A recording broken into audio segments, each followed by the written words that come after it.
ফিরহাদ হাকিমের রাশিয়া সফর বাতিল। ব্রিক্স সম্মেলনে যোগ দিতে আমন্ত্রণ পান ফিরহাদ হাকিম। 17 থেকে 21 সেপ্টেম্বর রাশিয়া সফরে যাওয়ার কথা ছিল কলকাতার মেয়রের, কিন্তু তার বিদেশ যাত্রার অনুমতি বাতিল করে দিল কেন্দ্র। এর ফলে তার রাশিয়া সফর বাতিল হলো।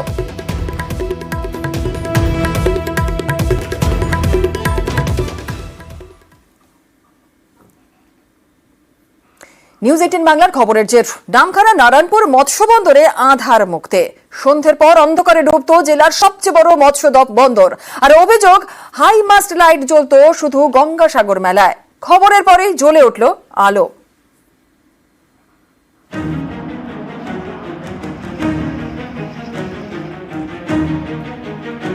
নিউজ 18 বাংলার খবরের জের।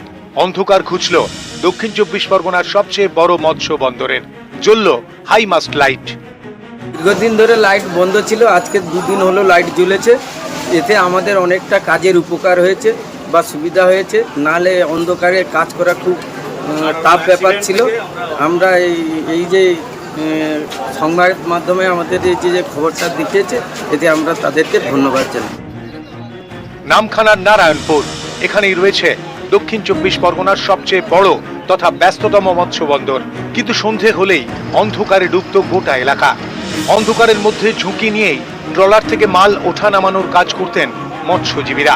অভিযোগ, হাইমাস্ট লাইট থাকলেও সেটা সারা বছর জ্বালানো হতো না। শুধুমাত্র গঙ্গাসাগর মেলার সময় জ্বলে উঠত সেই হাইমাস্ট লাইট। এখানে কাজ করতে পারছে না মানুষ, সব এখানে পড়ে সব হাত পা খোলা হচ্ছে।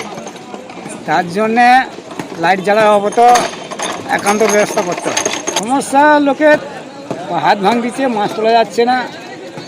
কত রাত পর্যন্ত কাজ করেন? আমাদের সারা রাতের কাজ। লাইট জ্বালানো কিভাবে করেন? মিনা ওই যে ট্রলারের লাইটে অন্ধকারে করা হয়। এ খবর দেখানো হয় নিউজ 18 বাংলায়। তারপরে অন্ধকার থেকে আলোয় ফেরা। সূর্য ডুবলেই জ্বলে উঠছে হাইমাস্ট লাইট।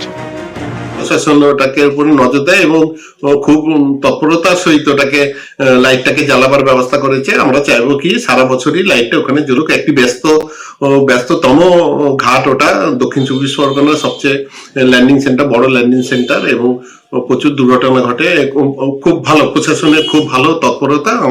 আমাদের জন্য খুবই ভালো খবর এটা। নামখানা থেকে বিশ্বজিৎ হালদার, নিউজ 18 বাংলা।